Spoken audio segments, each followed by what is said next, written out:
ಕೊಲೆ ಆರೋಪಿ ನಟ ದರ್ಶನ್ಗೆ ಜಾಮೀನು ರದ್ದಾಗಿದೆ. ಮತ್ತೆ ಬಳ್ಳಾರಿ ಜೈಲಿಗೆ ಕೊಲೆ ಆರೋಪಿ ದರ್ಶನ್ ಶಿಫ್ಟ್ ಆಗ್ತಾರೆ. ಹೀಗಾಗಿ ಮುಂಜಾಗ್ರತಾ ಕ್ರಮವಾಗಿ ಬಳ್ಳಾರಿ ಜೈಲಿನಲ್ಲಿ ಸಿದ್ಧತೆಗಳನ್ನು ಮಾಡಿಕೊಳ್ತಾ ಇದ್ದಾರೆ. ಒಬ್ಬ ಆರೋಪಿ ಜೈಲಿಗೆ ಬರ್ತಾನೆ ಅಂತ ಹೇಳಿ ಜೈಲು ಸಿದ್ಧಗೊಳ್ಳೋದು ಭಾಳ ಕಮ್ಮಿ. ಯಾಕೆಂದರೆ ಈತ ಒಬ್ಬ ಸ್ಟಾರ್ ನಟ ಆಗಿರೋದ್ರಿಂದ ಅಲ್ಲಿ ಜನ ಸೇರಬಹುದು. ಯಾವುದೇ ಕಾರಣಕ್ಕೂ ಅಹಿತಕರ ಘಟನೆಗಳು ನಡೀಬಾರ್ದು ಎನ್ನುವ ಕಾರಣಕ್ಕಾಗಿ ಭದ್ರತೆಯನ್ನು ಹೆಚ್ಚುಗೊಳಿಸ್ತಾರೆ ಹೊರತಾಗಿ ವಿಶೇಷ ಸಿದ್ಧತೆಗಳನ್ನು ನಡೆಯೋದಿಲ್ಲ. ವಿಶೇಷವಾದಂಥ ಸಿದ್ಧತೆಗಳೇನು ಇರೋದಿಲ್ಲ. ಯಾಕಂದರೆ ಅಲ್ಲಿ ಬರ್ತಾ ಇರೋದು VIP ಅಲ್ಲ, VIP ಅಲ್ಲ, ಹೀರೋ ಅಲ್ಲ, ಆರೋಪಿ. ಒಬ್ಬ ಕೊಲೆ ಆರೋಪಿ ಜೈಲಿಗೆ ಬರ್ತಾ ಇದ್ದಾನೆ. ಆತನಿಗಾಗಿ ಸಿದ್ಧತೆಗಳು ಮಾಡಿಕೊಳ್ಳೋದು ಬೇಕಾಗಿಲ್ಲ. ಆದರೆ ಭದ್ರತೆಯ ವಿಚಾರದಲ್ಲಿ ಸಿದ್ಧತೆಗಳನ್ನು ಮಾಡಿಕೊಳ್ತಾ ಇದ್ದಾರೆ. ವಿಶೇಷ ವ್ಯವಸ್ಥೆ ಕಲ್ಪಿಸಿದಂಥ ಪರಪ್ಪನ ಅಗ್ರಹಾರದ ಕಥೆ ಏನಾಯಿತು? ಸುಪ್ರೀಂ ಕೋರ್ಟ್ನಲ್ಲಿ ಅಂಥ ಕಾರಣವೂ ಕೂಡ ಬಹಳ ದೊಡ್ಡ ಮಟ್ಟಕ್ಕೆ ಬಿದ್ದೋಯಿತು. ಬಳ್ಳಾರಿ ಜೈಲಿನಲ್ಲೇ ತೀವ್ರ ಬೆನ್ನು ನೋವಿನಿಂದ ಬಳಲ್ತಾ ಇದ್ರು ದರ್ಶನ್. ಬಳ್ಳಾರಿಲಿ ಇಲ್ಲಿ ವಿಮ್ಸ್ ಆಸ್ಪತ್ರೆಯಲ್ಲಿ ಸ್ಕ್ಯಾನ್ ಕೂಡ ಮಾಡಿಸಲಾಗಿತ್ತು. ಸ್ಕ್ಯಾನ್ ಬಳಿಕ ತುರ್ತು ಸರ್ಜರಿಗೆ ಸೂಚನೆ ಕೊಡಲಾಗಿತ್ತು. ಅದೇ ಆಧಾರದ ಮೇಲೆ ಜಾಮೀನನ್ನು ಪಡೆದುಕೊಂಡಿದ್ರು ದರ್ಶನ್. ಇದೀಗ ಜಾಮೀನು ರದ್ದಾಗಿರೋದ್ರಿಂದ ಮತ್ತೆ ಜೈಲು ಪಾಲು. ಅಗೇನ್ ಬಳ್ಳಾರಿಯ ಜೈಲು ದರ್ಶನ.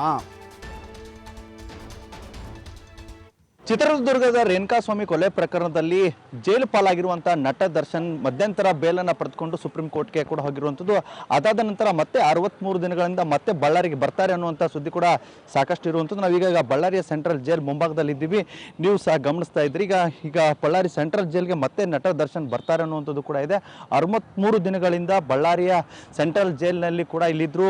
ಇಲ್ಲಿಂದ ಹೋಗಬೇಕಾದಂಥ ಸಂದರ್ಭದಲ್ಲಿ ನನಗೆ ತೀವ್ರವಾದ ಬೆನ್ನು ನೋವು ಇದೆ, ಇಲ್ಲಿ ಇರಲಿಕ್ಕೆ ಆಗ್ತಾ ಇಲ್ಲ ಅಂತ ಹೇಳ್ಬಿಟ್ಟು ಕೆಲವೊಂದಿಷ್ಟು ವೈದ್ಯಕೀಯ ದಾಖಲಾತಿಗಳನ್ನು ಇಲ್ಲಿಯ ವಕೀಲರ ಮೂಲಕ ಹೈಕೋರ್ಟ್ನಲ್ಲಿ ಸಲ್ಲಿಸಲಾಯಿತು. ಹೈಕೋರ್ಟ್ನಲ್ಲಿ ಕೂಡ ವಾದ ಕೂಡ ಆಯಿತು.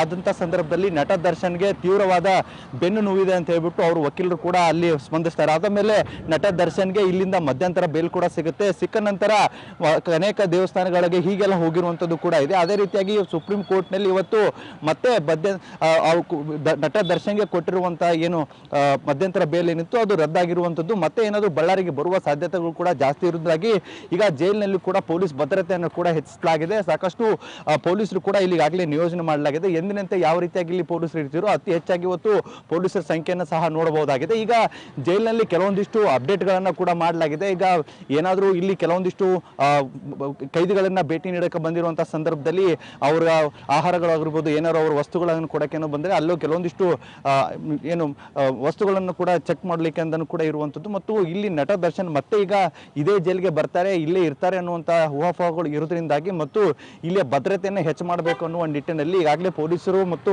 ಹೆಚ್ಚಿನ ಭದ್ರತೆಯನ್ನು ಕೂಡ ಕೈಗೊಳ್ಳಲಾಗ್ತಾ ಇದೆ. ಮತ್ತೆ ಹಿಂದಿನ ದಿನಗಳಲ್ಲಿ ಇಲ್ಲಿಯ ಜೈಲಿನ ವ್ಯವಸ್ಥೆಯನ್ನು ಗಮನಿಸಬಹುದಾಗಿದೆ. ಸಾಕಷ್ಟು ಇಲ್ಲಿಯ ಗೋಡೆಗಳು ಕೂಡ ಸಾಕಷ್ಟು ಚಿಕ್ಕ ಚಿಕ್ಕ ಗೋಡೆಗಳಾಗಿತ್ತು. ಈ ಗೋಡೆಗಳನ್ನು ಕೂಡ ಈಗ ಮತ್ತಷ್ಟು ಎತ್ತರಕ್ಕೆ ಮಾಡಲಾಗಿದೆ. ಈಗ ನೀವು ನೋಡ್ತಾ ಇದ್ದೀರಿ, ಇದು ಮೊಟ್ಟ ಮೊದಲಿಗೆ ಬರೀ 10 ಅಡಿ ಅಷ್ಟೇ ಇತ್ತು. ಈಗ 20 ಅಡಿಗೂ ಹೆಚ್ಚಾಗಿ ಈ ಗೋಡೆಯನ್ನು ಹೆಚ್ಚಿರುವುದಾಗಿರ್ಬೋದು. ಯಾಕಂದ್ರೆ ನಟ ದರ್ಶನ್ ಒಳಗಡೆಯಿಂದ ಬರ್ತಾ ಇದ್ದಾಗ ಅವ್ರ ಅಭಿಮಾನಿಗಳ ಸಂಖ್ಯೆ ಕೂಡ ಹೆಚ್ಚಾಗಿ ಬರ್ತಾ ಇತ್ತು, ದರ್ಶನ್ ಅನ್ನು ಕೂಗ್ತಾ ಇರುವಂಥದ್ದು ಕೂಡ ಇತ್ತು. ಆದರೆ ಈಗ ಈ ರೀತಿ ಯಾವುದು ಆಗಬಾರ್ದು ಅಂತ ಹೇಳ್ಬಿಟ್ಟು ಮತ್ತು ಈ ಜೈಲಿನ ಭದ್ರತೆಯನ್ನು ಹೆಚ್ಚಿಗೆ ಮಾಡುವ ನಿಟ್ಟಿನಲ್ಲಿ ಈ ರೀತಿಯಾಗಿ ಮಾಡಲಾಗಿದೆ ಅನ್ನುವಂಥದ್ದು ಕೂಡ ಇದೆ. ಮತ್ತು ಇಲ್ಲಿಯ ದರ್ಶನನ್ನು ಏನಾದರೂ ಜೈಲಿಗೆ ಹಾಕಿದರೆ ಈ ಬಾರಿ ಯಾರೋ ಅಭಿಮಾನಿಗಳಾಗಿರ್ಬೋದು ಬಂದು ಕೂಗ್ಲಿಕ್ಕೆ ಈ ರೀತಿ ಆಗದೆ ಇರೋದ್ರಿಂದಾಗಿ ಸಾಕಷ್ಟು ಭದ್ರತೆಯನ್ನು ಕೂಡ ಈ ಬಾರಿ ಜೈಲಿನಲ್ಲಿ ಕೂಡ ಮಾಡಲಾಗಿದೆ. ಈಗ 63 ದಿನಗಳ ಆದ ಬಳಿಕ ಮತ್ತೆ ಬಳ್ಳಾರಿ ಸೆಂಟ್ರಲ್ ಜೈಲಿಗೆ 50% ಬಂದೇ ಬರ್ತಾರೆ ಅನ್ನುವಂಥ ಮಾತು ಕೂಡ ಜಾಸ್ತಿ ಆಗಿರುವಂಥದ್ದು. ಈಗ ಸದ್ಯ ಸುಪ್ರೀಂ ಕೋರ್ಟ್ನಲ್ಲಿ ಮಧ್ಯಂತರ ಬೇಲನ್ನು ನಟ ದರ್ಶನ್ಗೆ ಸಿಕ್ಕಿತ್ತು. ಈಗ ಮತ್ತೆ ಈ ಬಳ್ಳಾರಿ ಜೈಲಿಗೆ ಬರ್ತಾರ ಅನ್ನುವಂಥದ್ದು ಕೂಡ ಕಾದು ನೋಡಬೇಕಾಗಿದೆ. ಕ್ಯಾಮ್ರಾ ಪರ್ಸನ್ ಶಿವಕುಮಾರ್ ಜೊತೆ ಸಿದ್ದು, TV5 ಬಳ್ಳಾರಿ. ಚಿತ್ರದುರ್ಗ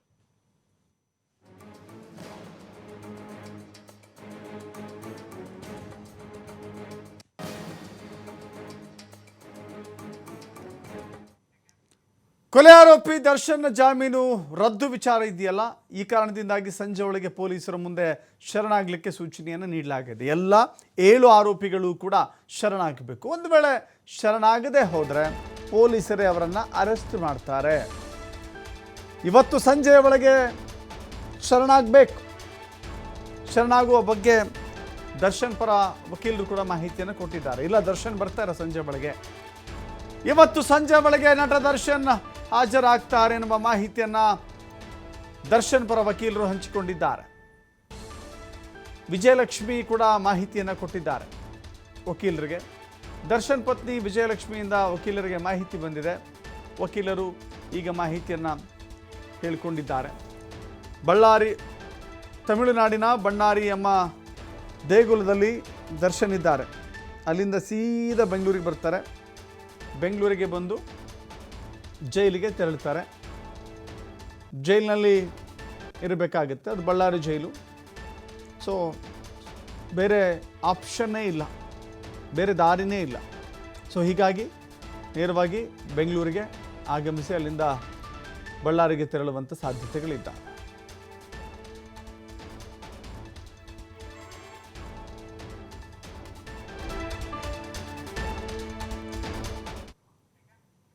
ಇವತ್ತು ಸಂಜೆ ಒಳಗೆ ಪೊಲೀಸರ ಕೈ ಸೇರುತ್ತೆ ಸುಪ್ರೀಂ ಕೋರ್ಟ್ನ ಆದೇಶದ ಪ್ರತಿ. ಬಳಿಕ ದರ್ಶನ್ ಬಂಧನವನ್ನು ಪೊಲೀಸರು ಅಧಿಕೃತಗೊಳಿಸ್ತಾರೆ. ಬೆಂಗಳೂರಿನ ಪೊಲೀಸರು ಈ ಹಿಂದೆ ಆರೋಪಿಗಳಿದ್ದ ಜೈಲಿಗೆ ಇದೀಗ ಮತ್ತೆ ರವಾನೆ ಮಾಡಲಾಗುತ್ತೆ. ಎಲ್ಲಿ ಆರೋಪಿಗಳಿದ್ರೋ ಅದೇ ಜೈಲಿಗೆ ರವಾನೆ ಮಾಡ್ತಾರೆ.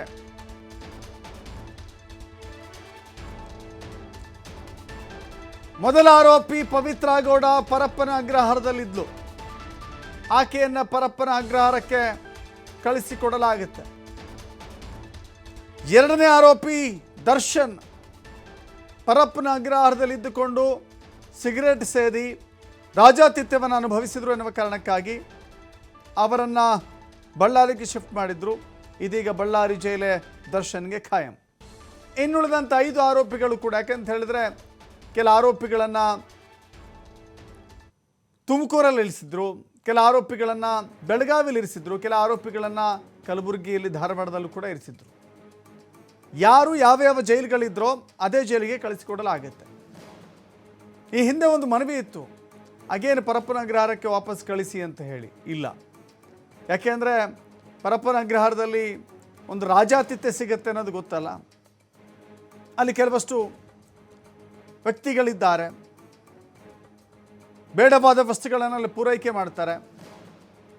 ಕುಡಿಯೋಕ್ಕೆ ಬೇಕಾ, ತಿನ್ನೋಕ್ಕೆ ಬೇಕಾ, ಮೊಬೈಲ್ ಬೇಕಾ, ಮತ್ತಿತರ ಮಾದಕ ವಸ್ತುಗಳು ಬೇಕಾ, ಹೀಗೆ ಅನೇಕ ಜೈಲುಗಳಲ್ಲಿ ಸಾಮಾನ್ಯವಾಗಿ ರೇಡ್ ಆದಾಗ ಇದೆಲ್ಲವೂ ಕೂಡ ಸಿಕ್ಕಿದ್ದನ್ನು ಅನೇಕ ಬಾರಿ ನೋಡಿದ್ದೇವೆ. ಜೈಲುಗಳು ಸುಧಾರಣೆ ಕಂಡಿಲ್ಲ.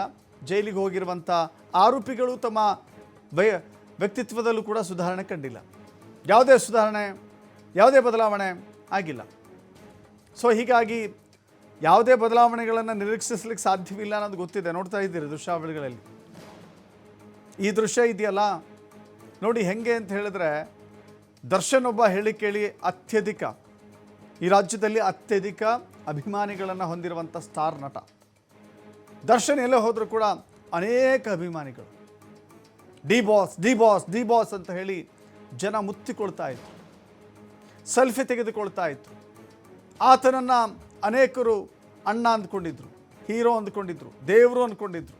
ಗೊತ್ತಿಲ್ಲ ಅಂಧಾಭಿಮಾನವೋ ನಿಜಾಭಿಮಾನವೋ ಗೊತ್ತಿಲ್ಲ. ಒಬ್ಬ ನಟನಿಗೆ, ಒಬ್ಬ ಕಲಾವಿದನಿಗೆ ಅಭಿಮಾನಿಗಳಿರ್ತಾರೆ. ಬಟ್ ಈ ವಿಚಾರದಲ್ಲಿ ದರ್ಶನ್ಗೆ ಅಂಧಾಭಿಮಾನಿಗಳು ಕೂಡ ಅನೇಕರಿದ್ದರು. ಕೆಲವಷ್ಟು ಅಂಧಾಭಿಮಾನಿಗಳು ನಿಜ ದರ್ಶನ ಆದಮೇಲೆ ದರ್ಶನ ಬಿಟ್ಟು ಹೋಗುವಂಥ ಕೆಲಸ ಆಯಿತು. ಆದರೆ ಇನ್ನೂ ಕೂಡ ಅಂಧಾಭಿಮಾನಿಗಳಿದ್ದಾರೆ. ಎಂಥ ಅಭಿಮಾನಿಗಳು ಅಂದರೆ, ದರ್ಶನ್ ಬಗ್ಗೆ ಯಾರಾದರೂ ಮಾತನಾಡ್ಬಿಟ್ರೆ ಅವ್ರ ಬಗ್ಗೆ ಕೆಟ್ಟದಾಗಿ ಮೆಸೇಜ್ ಹಾಕೋದು, ಅಶ್ಲೀಲವಾಗಿ ಸಂದೇಶ ಕಳಿಸೋದು, ಕೆಟ್ಟ ಕೊಳಕ ಭಾಷೆಯನ್ನು ಪ್ರಯೋಗ ಮಾಡೋದು. ಇನ್ನೂ ಕೂಡ ನನಗೆ ಅರ್ಥ ಆಗ್ತಿಲ್ಲ, ದರ್ಶನನ್ನು ಹಾಡಿ ಹೊಗಳುವ ಸನ್ನಿವೇಶದಲ್ಲಿ ಈ ರಾಜ್ಯ ಇದೆಯಾ? ದರ್ಶನನ್ನು ಹಾಡಿ ಹೊಗಳಿ ಉಪ್ಪರಿಗೆ ಮೇಲೆ ಕೂರಿಸ್ಕೊಂಡು ಮೆರವಣಿಗೆ ಮಾಡುವಂಥ ಸನ್ನಿವೇಶ ಇದೆಯಾ? ದರ್ಶನ್ಗೆ ಈ ಕೊಲೆಯ ಆರೋಪಕ್ಕೆ ಸಂಬಂಧಪಟ್ಟಂತೆ ತೆಗಳುವವರೇ ಜಾಸ್ತಿ. ಒಳ್ಳೇದು ಮಾಡಿದ್ರೆ ಹೊಗಳುತ್ತಾರೆ, ಕೆಟ್ಟ ಕೆಲಸ ಮಾಡಿದ್ರೆ ತೆಗಳುತ್ತಾರೆ. ಹೊಗಳುವಿಕೆಯನ್ನು ತೆಗಳುವಿಕೆಯನ್ನು ಸಮಾನವಾಗಿ ಸ್ವೀಕರಿಸಬೇಕು, ಇಲ್ಲ ಅಂತೆ. ದರ್ಶನ್ ಅಭಿಮಾನಿಗಳು ಈಗಲೂ ಅನ್ಕೊಳ್ತಾ ಇದ್ದಾರೆ, ದರ್ಶನನ್ನು ಹೊಗಳಬೇಕು, ದರ್ಶನ್ಗೆ ಜೈಕಾರ ಹಾಕಬೇಕು, ಡಿ ಬಾಸ್ ಅನ್ಬೇಕು, ಹೋಗಿ ಬನ್ನಿ ಬಾಸ್ ಅಂತ ಹೇಳಬೇಕು. ಇಂಥ ಅಂಧಾಭಿಮಾನಿಗಳು ಈಗಲೂ ಕೂಡ, ಇವತ್ತಿನ ಕ್ಷಣಕ್ಕೂ ಕೂಡ ಅಂಥ ಅಂಧಾಭಿಮಾನಿಗಳ ಸಂಖ್ಯೆಗೆ ಏನೂ ಕಮ್ಮಿ ಇಲ್ಲ. ಅವರೆಲ್ಲ ಅಂಧಾಭಿಮಾನಿಗಳೇ. ಒಳ್ಳೆಯದು ಮಾಡಿದ್ರೆ, ಸಮಾಜಕ್ಕೆ ಮಾದರಿ ಆದರೆ, ಇಂಥ ಕೆಲಸ ನಾನು ಮಾಡಬೇಕು ಅಂತ ಪ್ರೇರಣೆ ಸಿಕ್ಕರೆ ಅಂಥವ್ರನ್ನ ಕೊಂಡಾಡೋದ್ರಲ್ಲಿ ಅರ್ಥ ಇದೆ. ಇಲ್ಲಿ ನೋಡಿ ಏನು ಕಲಿಬೇಕಾಗಿದೆ. ಏನು ತಿಳ್ಕೊಬೇಕಾಗಿದೆ? ಕೊಲೆ ಮಾಡೋದು ಹೇಗೆ, ಕೊಲೆ ಮಾಡಿದ್ಮೇಲೆ ಹಣ ಬಿಸಾಡೋದು ಹೇಗೆ, ಸಿಗರೇಟ್ ಸೇದೋದು ಹೇಗೆ, ಜೈಲಿನಲ್ಲಿ ಕೂತ್ಕೊಂಡು ಮಜಾ ಮಾಡೋದು ಹೇಗೆ, ಅಭಿಮಾನಿಗಳು ಯಾರ್ಯಾರಿಗೂ ಅಶ್ಲೀಲ ಸಂದೇಶ ಹಾಕಿದ್ರು ಕೂಡ ಅದಕ್ಕೆ ರಿಪ್ಲೈ ಮಾಡದೆ ಇರೋದು ಹೇಗೆ ಅಂತ ಕಲಿಬೇಕಾ?